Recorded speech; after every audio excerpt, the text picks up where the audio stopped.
Ciao a tutti, siamo ritornati con un video dal Museo Archeologico Nazionale di Venezia e abbiamo fatto vedere uno scorcio di Piazza San Marco deserta, una scena surreale a cui non siamo abituati, anche se in un certo senso questo vuoto ne esalta la bellezza. Adesso entriamo in sala 8 perché ho scelto un'opera da descrivervi oggi.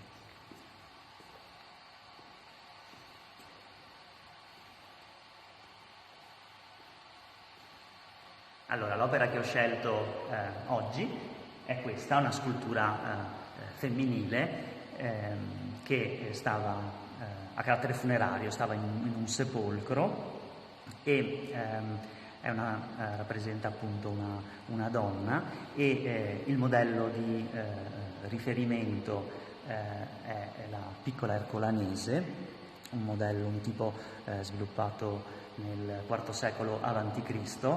L'opera invece è sempre di officina greca, ma è datata al secondo-terzo secolo d.C.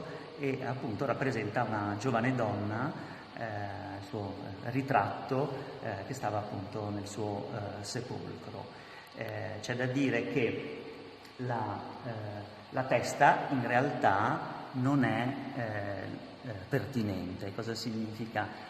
La scultura che ci è giunta fino a noi era priva della testa, ma nel Cinquecento è stato fatto un intervento di integrazione con una testa originale del secondo secolo a.C., sul modello dell'Afrodite pudica, che è stata appunto applicata per completare questo soggetto. La cosa interessante è anche l'iscrizione che si trova alla base, non so se riusciamo anche a far vedere un po' i dettagli, l'iscrizione che sostanzialmente